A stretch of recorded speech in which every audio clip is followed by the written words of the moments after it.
texte du bouddhisme ancien traduit directement du pali. Version audio d'accessibilité. Le grand récit de Sakaka, Mahasakakazutai numéro 36. Ainsi ai-je entendu. En ce temps-là le Seigneur séjournait, près de Vesali, dans le pavillon à pignon de la grande forêt. Ce matin-là le Seigneur s'habilla de bonne heure, prit son bol et sa robe. Il avait l'intention de se rendre à Vesali, à la tête de la communauté monastique, laquelle l'attendait à l'entrée du monastère, pour y mendier quand Sakaka le fils des Sans-Liens, qui marchait beaucoup et se déplaçait constamment, se dirigea vers le pavillon à pignon dans la grande forêt. Le vénérable Ananda vit au loin Sakaka qui approchait et il dit au Seigneur. Seigneur, Sakaka, ce fils des Sans-Liens, qui tient des discours, se dit savant et jouit d'une bonne réputation auprès des foules approche. Il serait bon que le Seigneur s'asseye un moment par compassion pour lui. Ananda plia sa cape en 4 traits, le Seigneur s'assit sur le siège ainsi préparé. En arrivant, Sakaka se dirigea vers le Seigneur, il échangea des paroles courtoises avec lui et conclut leur dialogue aimable et mémorable en s'asseyant convenablement. Une fois bien assis, Sakaka dit au Seigneur. Il y a, honorable Gautama, des ascètes et des brahmanes qui vivent en se consacrant à la culture du corps mais pas à la culture de l'esprit, car ils sont soumis à un ressenti corporel désagréable. Et pour celui qui souffre d'une douleur corporelle, des crampes peuvent survenir dans les cuisses, son cœur peut battre follement, du sang rouge sortir de sa bouche, et son esprit s'agiter jusqu'à la démence. Chez celui-là l'esprit est à la remorque du corps, sous la domination du corps. Pour quelle raison ? Parce qu'il n'a pas cultivé son esprit. Mais il y a aussi, honorable Gautama, des ascètes et brahmanes qui vivent en se consacrant à la culture de l'esprit mais pas à la culture du corps, car ils sont soumis à un ressenti mental désagréable. Et pour celui qui subit une souffrance mentale, des crampes peuvent survenir dans les cuisses, son cœur peut battre follement, du sang rouge sortir de sa bouche, et son esprit s'agiter jusqu'à la démence. Chez celui-là le corps est à la remorque de l'esprit, sous la domination de l'esprit. Pour quelle raison ? Parce qu'il n'a pas cultivé son corps. Assurément les disciples de l'honorable Gautama vivent en se consacrant à la culture de l'esprit et non à la culture du corps. Mais toi, Ajivesana, qu'as-tu entendu concernant la culture du corps ? Prenons par exemple Nandavaka, Kisasakika ou Makaligosala. Ceux-là, honorable Gautama, vivent nus, se conduisent de façon choquante, ils transgressent volontairement les usages, lèchent dans leurs mains la nourriture, posée là par les fidèles, n'obéissent pas aux invitations venez, Seigneur ou attendez, Seigneur, lancées par les fidèles quand ils proposent à manger. Ils ne mangent pas la nourriture apportée en premier ni celle préparée à leur intention ni celle à laquelle on les convie. Ils n'acceptent pas la nourriture du bord du pot ni celle du bord de la marmite, pour éviter que le pot ou la marmite ne soit touché, blessé par la cuillère, ni celle qui franchit un seuil, une baguette ou un pilon. Ils ne l'acceptent pas quand deux personnes mangent ensemble, il se peut qu'une des deux se lève pour faire un don et que cette situation crée une gêne. Ils ne l'acceptent pas d'une femme enceinte, d'une femme allaitante ou d'une femme amoureuse, car cela peut nuire à l'embryon, au nourrisson ou au plaisir, ni de pourvoyeur, ni là où il y a un chien, pour ne pas prendre sa part, ni là où pullulent les mouches, pour ne pas les gêner. Ils ne mangent pas de poisson ni de viande et ne boivent pas de liqueur, d'alcool ni de céréales fermentées. Ils reçoivent la nourriture dans une seule maison, une seule louche. Dans 2 maisons, 2 louches, dans 7 maisons, 7 louches. Ils se nourrissent d'un seul petit don, de 2 petits dons, de 7 petits dons. Ils mangent tous les jours, tous les 2 jours, tous les 7 jours. Ils s'appliquent même à ne manger qu'une fois par quinzaine. Est-ce seulement de cela, Ajivesana, qu'ils se nourrissent ? Pas seulement, honorable Gautama. De temps en temps ils dévorent des nourritures abondantes et succulentes, ils mangent d'excellents aliments en quantité, ils savourent de nombreux mets délectables, ils boivent de multiples boissons délicieuses. Ils revigorent leur corps ainsi, le font croître et l'engraissent. Ils l'affaiblissent d'abord pour le renforcer ensuite, il y a donc croissance et décroissance de leur corps. Et qu'as-tu entendu, Ajivesana, concernant la culture de l'esprit ? Mais questionné par le Seigneur sur la culture de l'esprit, Sakaka fut incapable de formuler la moindre réponse. Le Seigneur lui dit alors. La culture du corps dont tu as parlé précédemment, Ajivesana, n'est pas une culture du corps conforme à l'éducation des purs. Assurément tu ne connais rien à la culture du corps. D'où pourrais-tu savoir comment cultiver l'esprit? Écoute à présent, Ajivesana, comment ne cultiver ni le corps ni l'esprit, et comment développer le corps et l'esprit. Fais bien attention, je vais parler. Bien, vénérable, lui répondit Sakaka. Le Seigneur dit ceci. Et comment, Ajivesana, ne cultive-t-on ni le corps ni l'esprit? Voici qu'apparaît un ressenti agréable chez un être ordinaire, ignorant. Quand il est touché par ce ressenti agréable, il en est ravi et tombe dans ce ravissement. Quand ce ressenti agréable s'arrête, à cause de cette cessation, un ressenti désagréable se manifeste, cet homme s'en attriste, se démoralise, se lamente, se frappe la poitrine et tombe dans l'égarement. Le ressenti agréable s'est emparé de son esprit parce qu'il n'a pas cultivé son corps, et le ressenti désagréable l'a envahi parce qu'il n'a pas cultivé son esprit. Dans tous les cas où le ressenti agréable s'empare de l'esprit parce qu'on n'a pas cultivé son corps et où le ressenti désagréable l'envahit parce qu'on n'a pas cultivé son esprit, quand il y a l'un et l'autre, ni le corps ni l'esprit ne sont cultivés. Et comment, Ajivesana, cultive-t-on le corps et l'esprit? Voici qu'apparaît un ressenti agréable chez un disciple pur et instruit. Quand il est touché par ce ressenti agréable, il n'en est pas ravi et ne tombe pas dans le ravissement.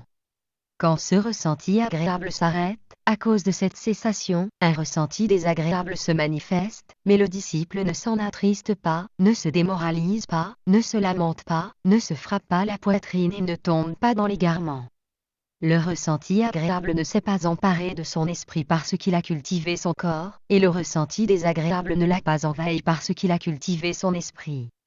Dans tous les cas où le ressenti agréable ne s'empare pas de l'esprit parce qu'on a cultivé son corps et où le ressenti désagréable ne l'envahit pas parce qu'on a cultivé son esprit, quand il y a l'un et l'autre, le corps et l'esprit sont cultivés. Vu ainsi, j'ai toute confiance dans l'honorable Gautama car l'honorable Gautama a cultivé son corps et son esprit. Tu dis cette parole, Ajivesana, en moquant et en caricaturant mes qualités, et pourtant, je vais te les expliquer. Depuis que je me suis fait raser les cheveux et la barbe, que j'ai revêtu les robes safran et que je suis passé du foyer au sans foyer, il ne s'est jamais trouvé qu'un ressenti agréable se soit emparé de mon esprit ni qu'un ressenti désagréable l'ait envahi. Mais, honorable Gautama, n'est-il apparu aucun ressenti agréable tel qu'il aurait pu s'emparer de ton esprit ni aucun ressenti désagréable tel qu'il aurait pu l'envahir? Comment, Ajivesana, n'y en aurait-il pas eu? En effet, avant ma pleine réalisation, alors que je n'étais pas encore pleinement réalisé mais seulement bodhisatta, j'ai pensé. Le foyer est encombré et poussiéreux alors que l'errance se vit au grand air. Il n'est pas facile pour ceux qui restent chez eux de mener la vie sainte dans son intégralité, entièrement pure et polie comme une conque. Je devrais me faire raser les cheveux et la barbe, revêtir les robes safran et passer du foyer au sans foyer. Autrefois, à Ajivesana, quand j'étais jeune, j'avais les cheveux d'un noir de jais.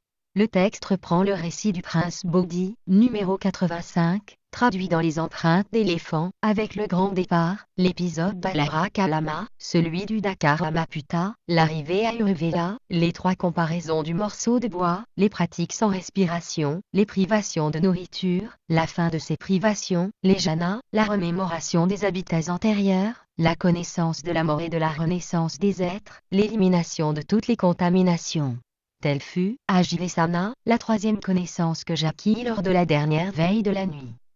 L'aveuglement fut éliminé et la connaissance apparut, l'obscurité fut supprimée et la lumière brilla, comme il arrive quand on agite avec vigilance, énergie et détermination.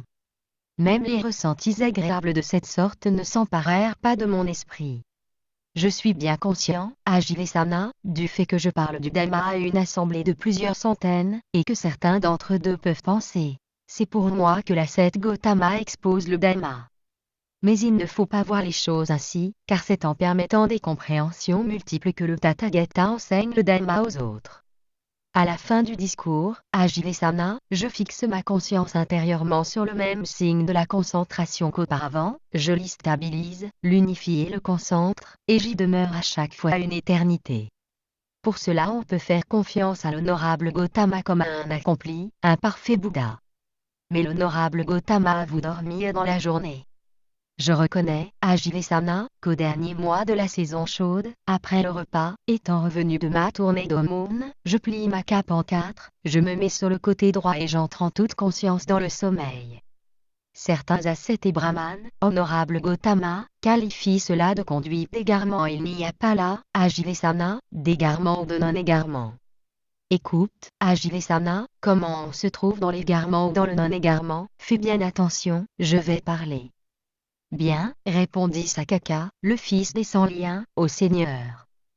Et le Seigneur dit ceci. J'appelle égaré, Ajivesana, quiconque n'a pas éliminé les contaminations, ces souillures mentales qui causent de nouvelles existences, ces sujets de crainte qui font mûrir les malheurs comme la naissance, le vieillissement et la mort. Car la non-élimination des contaminations définit l'égaré. Et j'appelle non-égaré, Ajivesana, quiconque a éliminé les contaminations, ces souillures mentales qui causent de nouvelles existences, ces sujets de crainte qui font mûrir les malheurs comme la naissance, le vieillissement et la mort. Car l'élimination des contaminations définit le non-égaré.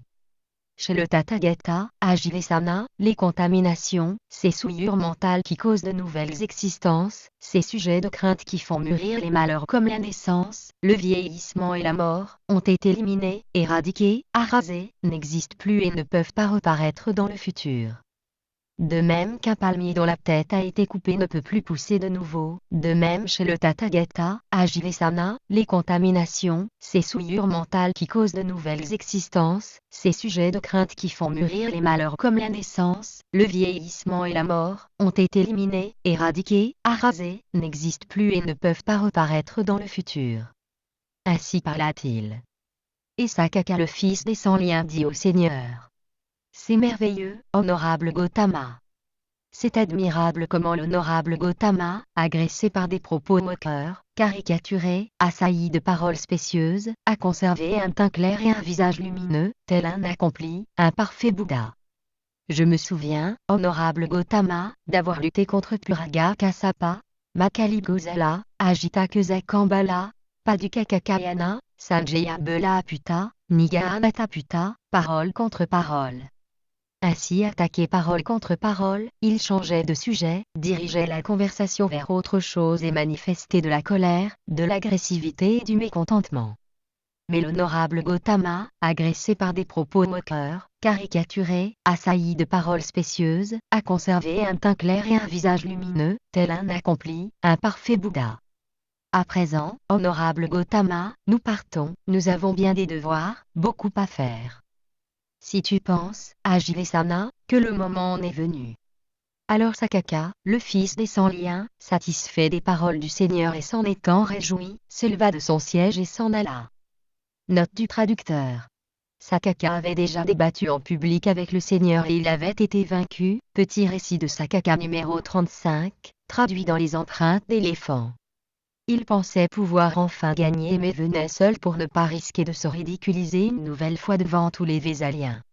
Il avait préparé une nouvelle question dont il espérait qu'elle lui permettrait d'être vainqueur. Ananda pense que le fait de voir le Seigneur et d'entendre l'enseignement vaudra à Sakaka bonheur et bienfait pour longtemps. Sakaka parle ainsi parce qu'il a vu par le passé les moines plongés en contemplation. En période de disette, quand la nourriture était rare, les disciples de certains ascètes nus faisaient venir des grains d'ailleurs, exprès pour leur maître. Un authentique ascète devait refuser une telle situation. Ayant reçu l'aumône dans une maison, ils n'en cherchent pas d'autre et se nourrissent d'une seule louche. Par culture du corps, Sakaka désigne les mortifications que pratiquent les gourous qu'il a cités alors que le Seigneur pense à Vipassana. Et la culture de l'esprit correspond alors à Samatha. Dans Vipassana on voit toute chose comme temporaire, insatisfaisante et conditionnée, y compris les ressentis agréables, on ne peut donc pas en être ravi. Samatha, la culture de l'esprit, désigne ici l'absorption contemplative extrasensorielle qui ne se produit qu'en l'absence de ressentis désagréables. Vipassana s'oppose donc aux ressentis agréables, et Samatha aux ressentis désagréables. L'ignorant ne connaît ni l'un ni l'autre, et se laisse dominer par les ressentis. Sakaka parle ironiquement, il n'est pas du tout convaincu. Les obstacles à la vie sainte sont nombreux au foyer, et les poussières de l'attachement, de l'aversion et des illusions y salissent toutes choses. Le Tathagata a la capacité d'entrer dans le fruit de la vacuité et d'en sortir extrêmement vite, pendant une seule respiration. Il en sort pour enseigner et y rentre sitôt après. Dans cet état, il n'y a pas d'écoulement du temps mais seulement l'éternité, NDT. Traduction. Christian Maes. Réalisation vidéotexte. Les connaisseurs du monde.